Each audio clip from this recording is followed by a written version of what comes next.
আসসালামু আলাইকুম রহমতুল্লাহ, welcome to my new blog. আজকে আমি দেখাবো আজকে আমি দুপুরে লাঞ্চ কি করেছি। দেখছেন আপনারা সবাই আমার হাতে একটি বিরিয়ানির প্যাকেট। এই বিরিয়ানির প্যাকেটটি আজকে আমি খাবো। আপনারা দেখতে পাচ্ছেন আমি নিয়েছি চিকেন দম বিরিয়ানি, যেটি আমাদের এলাকায় হাজি বিরিয়ানিতে পাওয়া যায়, যার মূল্য খুব একটা বেশি না, তবে খুব একটা টেস্ট।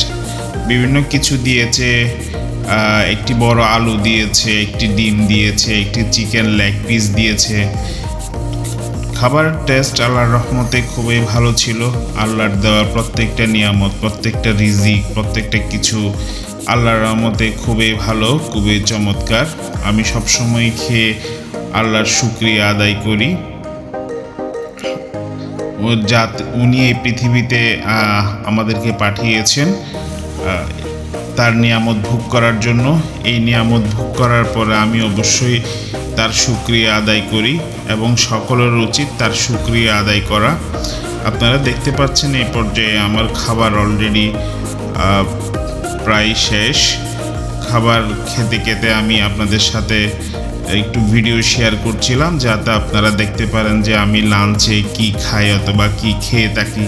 সবসময় যে এটি খাই অথবা সবসময় যে এরকম খাবার খাই তা না। মাঝে মধ্যে লাইট খাবার খাই, মাঝে মধ্যে একটু হেভি খাবার খাই। আজকে একটু হেভি খাবার খেতে ইচ্ছে করলো, তাই একটু আমার কলিগ ধারা একটু হেভি খাবার আনিয়েছি, যেটি ছিল চিকেন দম বিরিয়ানি।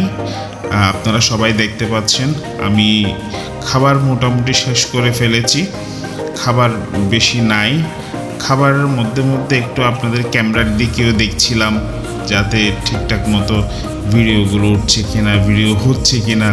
যেহেতু আমি নতুন ব্লগার, তাই মাঝে মধ্যে একটু কনফিউশনে থাকি, তাই চেষ্টা করি যাতে ঠিকঠাক মতো ওঠে। খাবার দাবার শেষে আমি আমার মুখ মুছলাম, টিস্যু ডাস্টবিনে ফেলে দিলাম। ময়লা সবসময় ডাস্টবিনে ফেলাই ভালো। তারপর আধা ঘন্টা পর আমি পানি খেলাম। পানি খেয়ে আল্লাহর রহমতে বেশ তৃপ্তি পেলাম, বেশ তৃপ্তির সহিত আমি আমার খাবার খেলাম। এই ছিল আজকে আমার ব্লগ। আসসালামু আলাইকুম রহমতুল্লাহি ওয়া বারাকাতুহু।